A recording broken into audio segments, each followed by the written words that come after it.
Okay, let's start taking a look at which areas we might have problems with after the default skin weighting.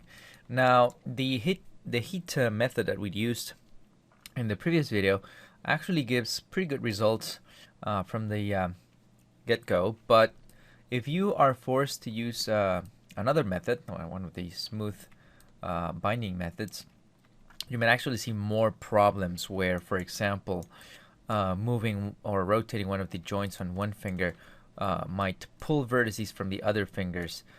And that's actually kind of expected. It does happen a lot in areas of close proximity, like, for example, hands and stuff like that.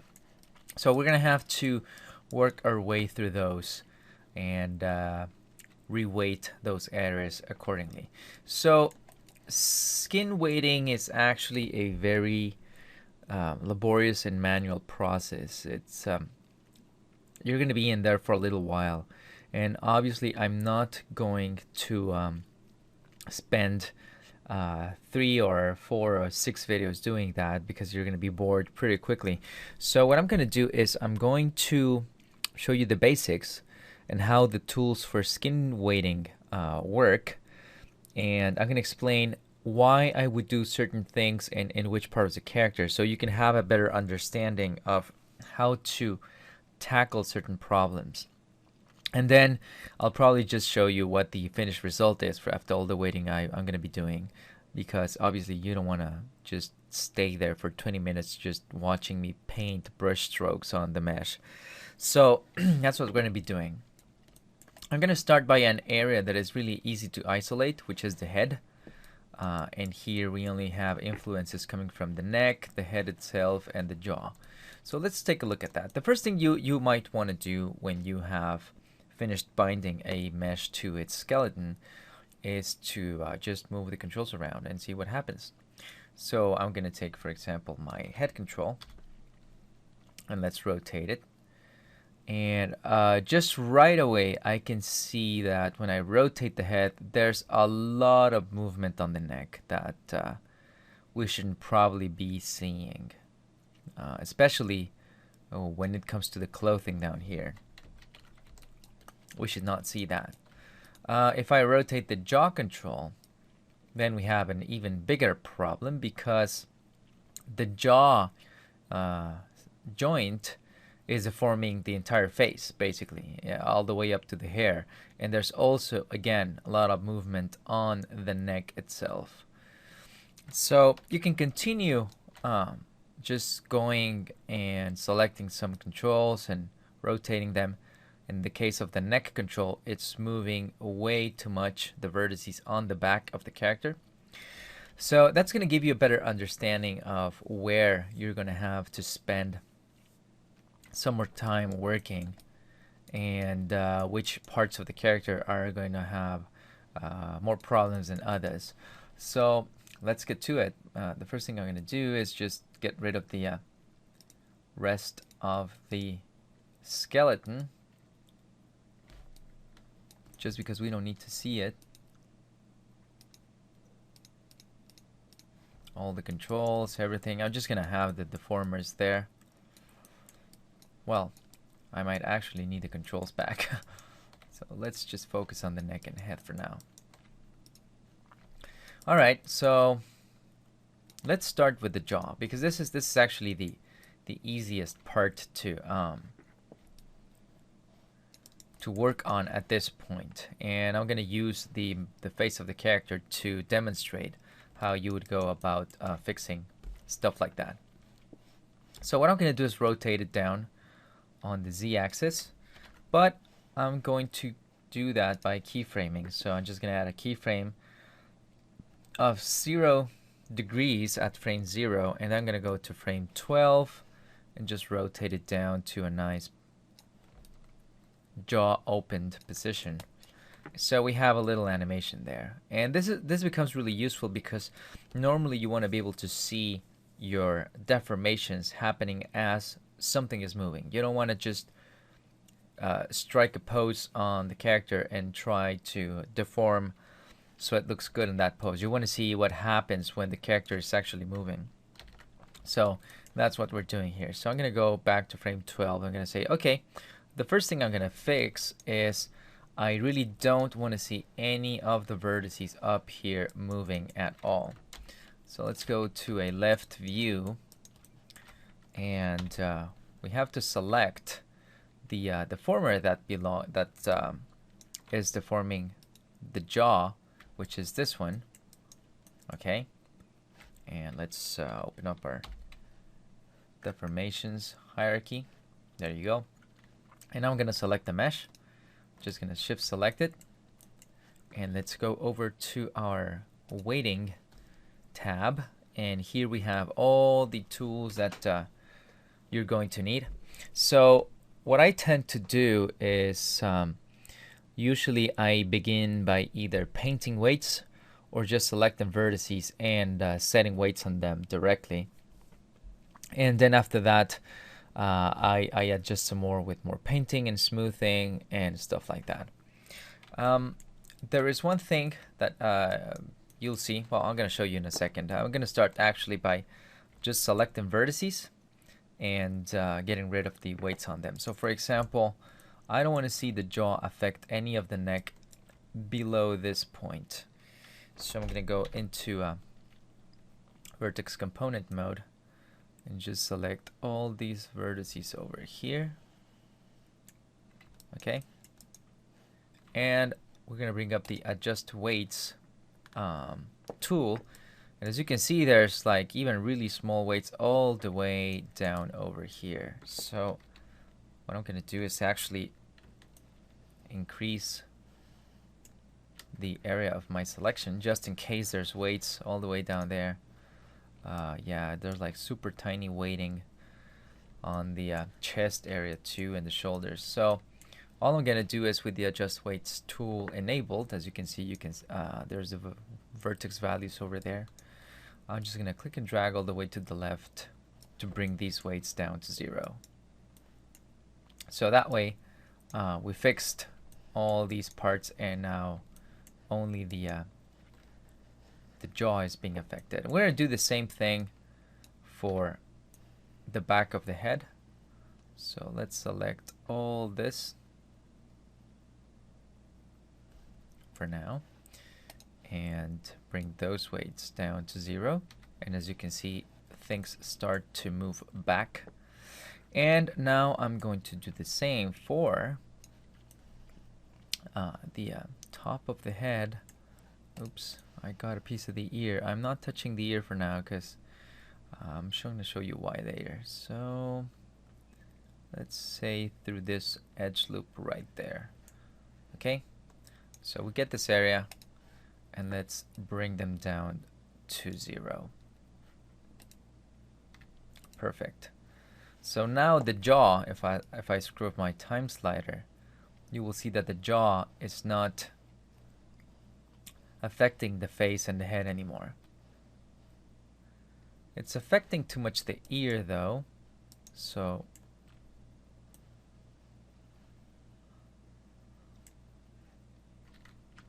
let's get rid of this guy, bring them down to 0. We're gonna bring some of those weights back later on, and you're gonna see why. And the next thing I'm going to do is I'm going to work a little bit on these vertices down here, because as you can see, as the jaw rotates, it's bringing a lot of this down with it. So we can do that 2 ways. We could just, again, select the vertices and use the adjust weights tool. Let's see what vertices we have. There's some vertices there in the interior of the mouth that we should definitely not be touching, and we can take care of those in a second. So let's take the adjust weights tool and start dragging it to the left until they reach sort of like a midway in between the lower part of the mouth and the high part of the mouth, something like that.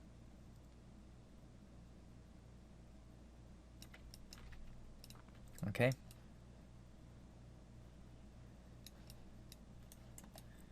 I'm I'm going to turn off for now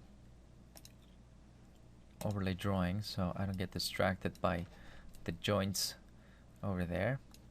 So let's now fix these guys over here.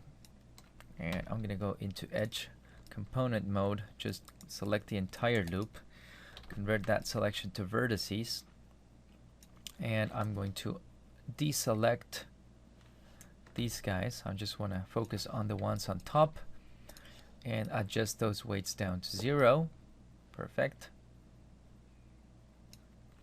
Let's do the same for these guys here and those over there, the corners of the mouth that are being pulled downwards. Okay, that's better. And now let's add some weight to these guys that got pulled down a little bit. I'm gonna do the same. Deselect these parts. And I don't need this either.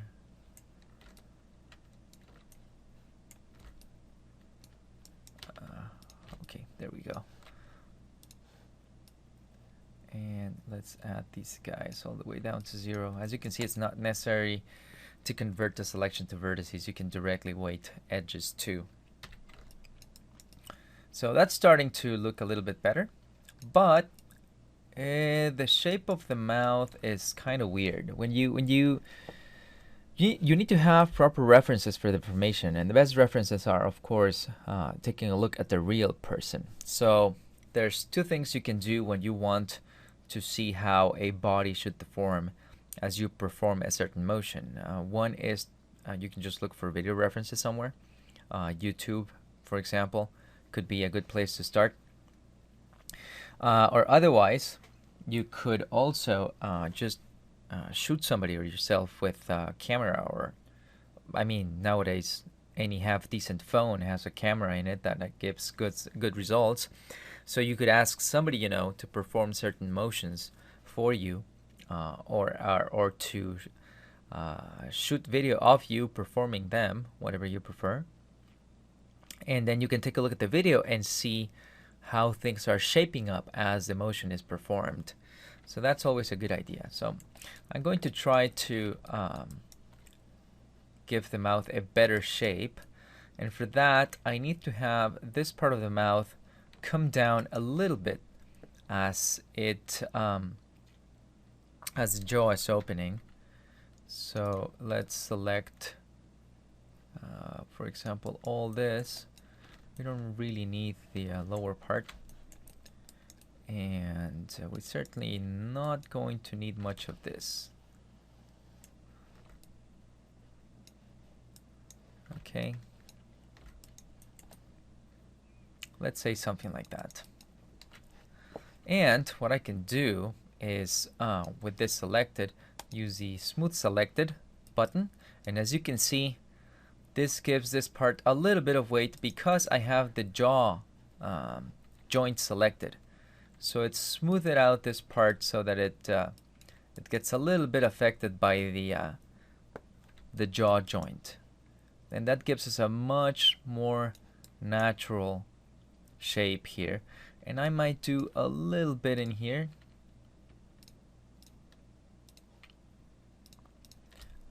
For this loop, let's manually select some of those edges and do the same. Let's do a smooth selected. That's probably a little bit too much, so let's go back to our adjust weights tool and just pull it down just a little bit. There we go. So now if I scrub my time slider, you see this, which is much nicer. Okay? Now I will definitely add some weight to this vertex and its mirrored vertex, because otherwise the rest of the face feels a little bit stiff So let's add a little bit there.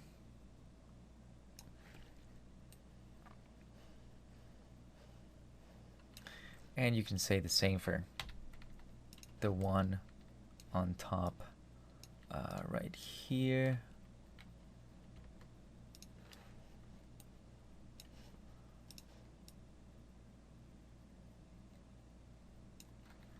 You just want the face to feel natural as things move around. And that's much better.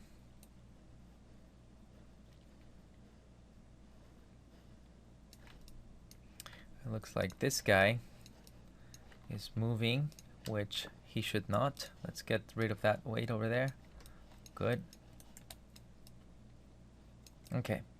Now we need to give these edges in the front of the neck a little bit of motion, because right now as the jaw opens, you get this really nasty angle in here, and then at some point the jaw just collides with the neck. So we need them to move somewhat. Let's say we select and obviously we want the front to be weighted the most, and this way to almost not be weighted. So what I'm gonna do is, let's say we go here. This is a good pose where we can see the problem, but we still have space to work with.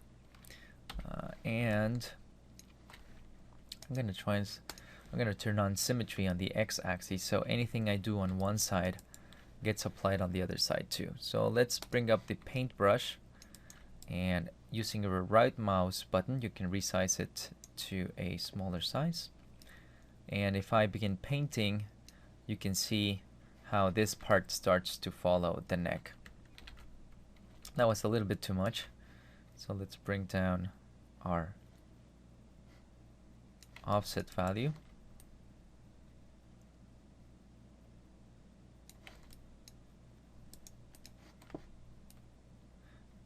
You might get this problem where sometimes the mesh just goes back to its undeformed state, and that's, yeah, it's a bit annoying. So you're gonna have to work through that as you paint weights. So let's try that again. And I'm gonna turn off live deformers. Live deformers, what it does is, as you paint your brush stroke, the mesh gets reweighted and takes a new shape. However, that slows down the system. So what I'm going to do is turn it off, and you won't see any deformation happen until you release the mouse button, and then the brush stroke is computed and the deformation is applied. So let's do something like this. And that was way too much. I'm going to just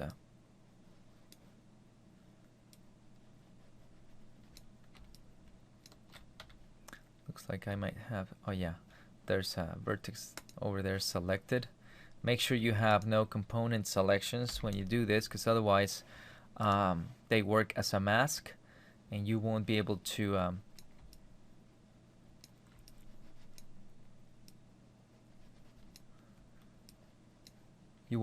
paint on any part of the model. That's looking a little bit better. That was a little bit too much for that guy, but I'm gonna weight that manually. And once I'm done,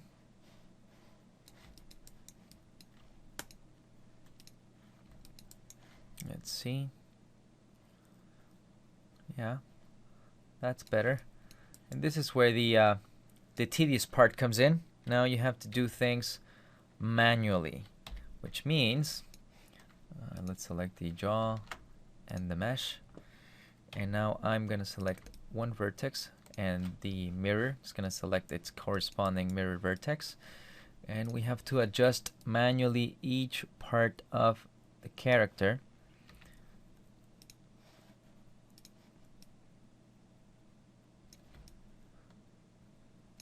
Good. Now this guy. To get the proper amount of deformation you need. As you can see, that works quite nice.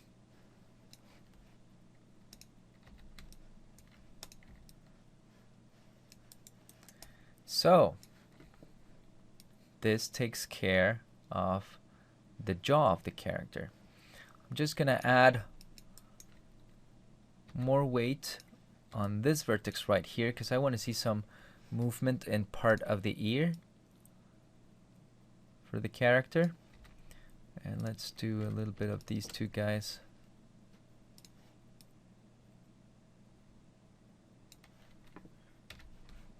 Let's see what that looks like.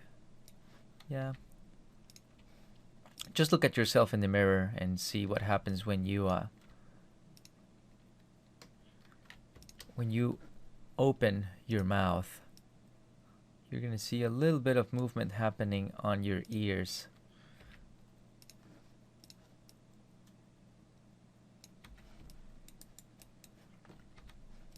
Okay, that should do it. And that's it. That's pretty much what the process is. You use some painting, you use some smoothing, you use the adjust weights a lot. This tool is pretty much what I rely on as I edit my weights. And of course, always inspect the entire model to make sure, sorry, you don't have funny weights somewhere else. And that's pretty much it. Let's take a look at the head bone. And as you can see, the head joint now has almost no weight down here. And you want to remember that I mentioned in the previous video that when you are looking at the weight maps in the viewport, you're looking at the unnormalized values, which means that you might have worked on the jaw and now everything looks good there, but you select the head and you still see some weights there that you would go like, wait, I thought I assigned all these vertices exclusively to the jaw, but then the head has some weights there. And that's because, remember that these are the unnormalized values. And it's okay. You don't have to be too go too crazy about them. Just make sure that you have the formations you like. Obviously, it's way better if areas that don't need to be deformed by a particular joint have a complete zero weight for them. Like, for example, I'm gonna just bring these guys completely down to zero for the head joint because, well, these are part of the jaw, so they don't need to have any weights coming in from the head. But I'm leaving the next loop of edges a little bit weighted so that we can have this nice smoother shape. And let's now just fix some of the vertices in the interior of the mouth, because these guys really don't need to be affected by the head at all. Oh, we missed one. There you go. Oops. There you go. The rest looks just fine. Okay, I'm gonna leave it at this, and in the next video we're gonna take a look at another part of the character and see how we go about this one. So see you there. Okay, time to take a look at the head now that we're done with the jaw. So I'm just gonna erase those two keyframes on our jaw control and move on to the head. So I'm gonna do the same thing here. I'm going to create a small animation.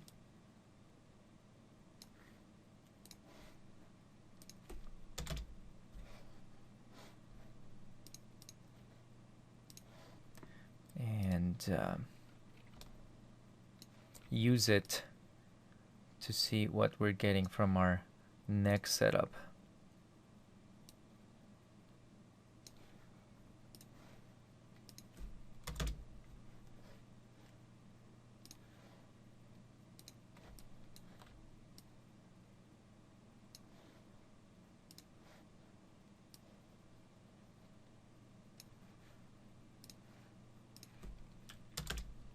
There we go. So that's just fine. So let's take a look at the first pose over here. And scrubbing back and forth, I can see there's a lot of movement in this part, which I should probably not have. So let's get to work on that. And let's find our head deformer, this locator right there. Shift select the mesh, and let's do the following. I'm going to go into edge component mode and select these loops right here. Convert that to a vertex selection, just because I'm going to add more vertices to what I have currently selected. Oops. Wrong hotkey. There you go. And let's adjust these weights down to 0. Let's see what that looks like. Well, it's not that great over here, so we're gonna see what we do about that. There you go. Let's adjust this loop right here.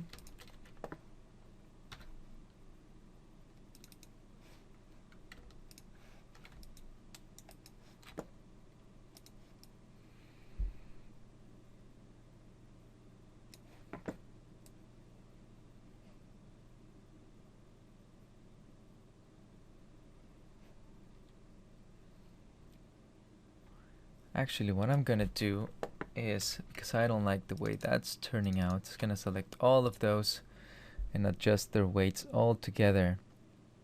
So the suit is gonna move up. It's gonna move a bit, but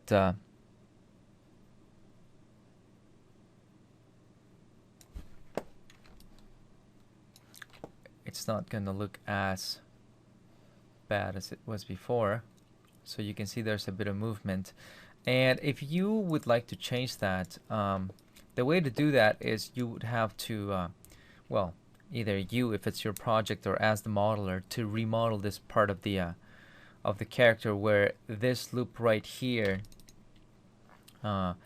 would actually be beveled and go into the body of the character. So you have part of the clothing going in and then part of the neck coming out, and you can have a better control of how it's going to deform over there. But for now, this is what we're going to do with this particular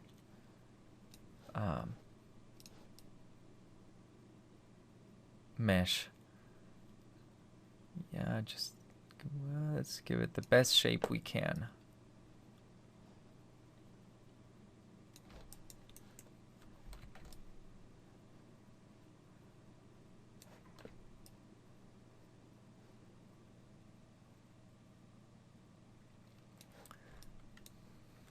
Let's try something else. I'm gonna actually bring these guys down to 0 and see what happens if I just play around with the weights on this loop instead.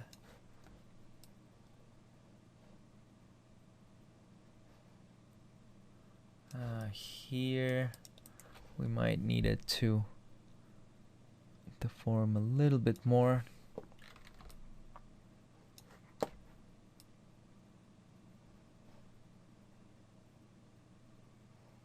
And maybe we can also get with this loop deforming a little bit less.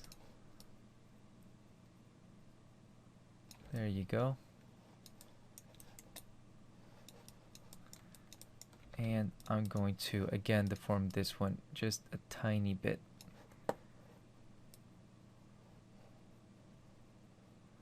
Yeah, that's somewhat better for the purpose of this character. Let's look at the other directions.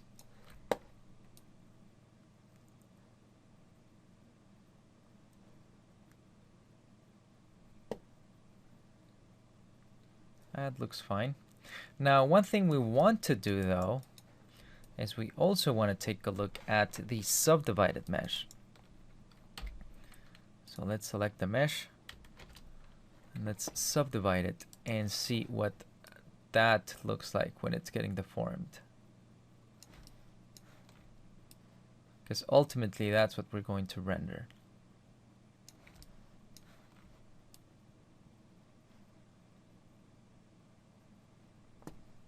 Well, that looks fairly decent. So we're done with the head of the character. We can proceed to other parts of it, and I guess at this point you pretty much got a hold on what the process is going to be like for the rest of the character. So basically I'm just going to stick to showing you how I address different parts depending on how they're deforming and the layout of the topology in those areas. And I'm gonna just let you go and experiment and try different techniques for weighting different parts of your characters and see how you feel about those. Because ultimately it's just about trying to get the most realistic deformations possible, and you can do that just by referencing the correct models or video references that you can find. So let's move on, and I'm going to show you a different part of the character this time. So see you there. Okay, so we're done with the head and jaw, and it's all looking good. So before we move on to other parts of the character, I wanted to show you something we can do to make our lives a little bit easier, and also a couple of tools that you might find useful when dealing with weight maps. So as you might have noticed, let's say that I go and select, let's say, this joint right there, and if I select the mesh, and let's select a few vertices in the vicinity of the joint I selected. If I turn on the adjust weights tool, you will notice that there are some vertices that as they tend to be farther away from the joint, they have smaller weights, to the point where certain vertices that probably should not be affected by this joint have really small weights. Like this one has 0.5%, 0.27, weights like that, you know, 0.8, some have 1%, etc. So one thing we can do is to have more compact weights to work with, in a way of speaking, is we can try to take away from the weight map vertices that have a weight way too small for them to have any important influence on the deformations of the mesh. And actually this might help because there might be vertices that we definitely don't want to see moving when the joint moves. For example, I don't want to bend this finger and see movement on this part of the hand. So instead of going through and selecting vertices and using the adjust weights tool to bring them down to 0, one thing we can do is there is a tool that can help us take away weights from vertices that are below a certain value. So let me show you how that works. And at the same time, I'm going to introduce to you two other tools that might be useful. So if we go to the layout menu and go to Windows, palettes, let's bring up the data lists palette. And it's basically a floating palette with 3 different tabs on it. And the one we're interested in right now is the vertex maps tab. So if you have your mesh selected, as I have right now, you should see here a list of all the weight maps that are applied due to the mesh binding process. So these are all the weight maps that were generated through that process.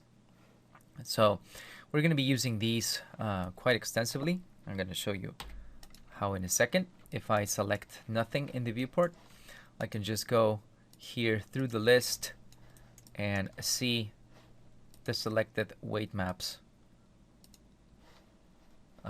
right here in the viewport. Okay, so that's pretty useful. And the other thing we're going to use, it's let's go back to the layout, palettes, and we're going to bring up this utility palette. And this one is useful in vertex weighting workflows, because if you go to the Info and Statistics tab and you go to the Info section, you can immediately see, if I go to Vertex Component Mode and select a vertex, you can see for that vertex, which is listed right here, the weight that it has for each weight map that is in the list. So as you can see, I'm seeing here all the list of weights that are assigned to this vertex for each weight map. So as you can see, there are some that are extremely low. For example, this vertex right here is being affected by the clavicle weight map, which is definitely not something we'd like to see. Now, the weight is so small that even if we just move the clavicle, we will not be able to see much movement here anyway. But in the name of cleanliness and keeping a more ordered mesh, I would just like this to be 0 or absent. So you can make things easier for you. For example, if I select several vertices, this becomes quite long. So you can make things easier for you if instead of having a vertical layout, you turn this into a horizontal one, like so. And then, as you can see, we have on this column right here our vertex numbers, and then we have columns for each weight map in the list, and you can see the weights for everything right there. So this will come in very handy as we work with our mesh. So now that I have these two things over here, we can do the following. I'm going to select my mesh, go into vertex component mode, and not select anything. Okay, when you select nothing in a component level, for Modo, that means everything is selected. It's as if I had selected all the vertices on the mesh. Why don't I do that? Because then they're all going to be listed here, and Modo takes more time to do things than if things were not displayed. It has to perform operations and then display them in this list, updated and stuff like that. So it's better if we don't select anything. But for the purpose of demonstration, I'm going to do it once. I'm going to select all the vertices. Okay, wait. All the vertices on the mesh. So as you can see, it takes a while because it's generating the list of all the vertices in the mesh and all the weights for all the weight maps. And I'm going to select one weight map. Let's select the hip. Okay. There we go. So let's expand that column. This is the weights for the hip. And as you can see, they are all listed here. Okay. So there's a lot of weights that are okay, but there's also quite a few that are very small. And we don't want these weights to be present here.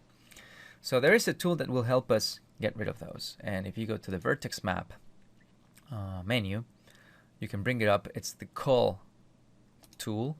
And basically the cull tool, what it does is it allows you to specify a threshold value, and then any weight below that threshold is just going to be deleted from the vertex map. Okay, which is what we want. So in this case, I want all weights below 1% to be culled. I don't want them to be part of the weight map. The one thing you have to be extremely careful about is that when you open up this tool the first time, the default value for it is going to be 1.0. Okay, now you might think, okay, that's great. That means that anything below 1%, it's going to be culled, but that's really not the case. Because this tool uses float values, when you convert 1.0 float over to a percent value, which is what the weight maps is using, this becomes 100%. So if I went ahead and used the tool right now as is, I would basically delete all weights from this weight map, because anything below 100% would be deleted. So be very careful about that. Don't have this tool retain its default value, because you're gonna basically nuke your weight map. So if we want to call everything below 1%, we need to set the value to 0.01. Okay, that is going to take anything below 1% and just call it from the weight map. So let's see that in action. Again, I'm selecting the vertices just because I want to show you here how the values are updated. So I click on OK. We'll give it a second. And as you can see, those weights are gone. Okay.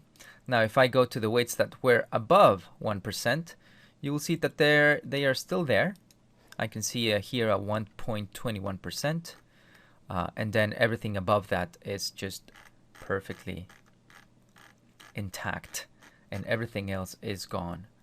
So what we're going to do now is to have a cleaner mesh and weight maps to work with. I'm going to go one by one and culling all the weights below 1% for each weight map. Unfortunately, you cannot just select all of them and use the tool, because the tool will only work on one weight map at a time, which is kind of a hassle, but it's how it is right now. So you'll have to go one by one and use the tool on the vertices on your mesh. So we're done with the hip weight map. I'm gonna go and select the thigh weight map, as you can see over here, and maybe I can go into VMap display mode so we can see any changes more easily, although I honestly don't think we'll be able to see much, because any weight below 1% has pretty much no discernible color difference over here. But let's try it. So let's go vertex map, call, and just click on OK, because now we have the right value. And it's done. So we're going to keep on going on each vertex map. As you can see, with no vertices selected on the mesh, it's way faster because the table here doesn't have to be updated. And you can just keep on going one by one and culling everything below 1%. Of course, I'm not going to keep you around for this because I have quite a few weight maps to go through. So I'm going to pause the video right now and we'll come back when I'm done with this. See you in a second. Okay, I'm almost done. I'm up to this vertex map, and I decided to restart the video a little bit sooner so I can show you a trick that can come in handy when you're doing stuff like this that is quite repetitive. And it's like Modo can repeat the last command you gave it by hitting Control R in most circumstances. So since I'm just using the call weights tool, I can just select a new vertex map. So let's select this guy, hit Control R, and because I'm not changing any options, just hit Enter. Then I can go down the list with my arrow down key, so I get the next one selected. Oh, it looks like I cannot do it with the screen capture running, but you can just do it on your keyboard. Control R, Enter, and you can just keep on going, and we're done. Okay, so now we have all of our weights called. So let's see if that is the case. We're gonna select all the vertices on the mesh. Oh, hold on, I'm in the wrong.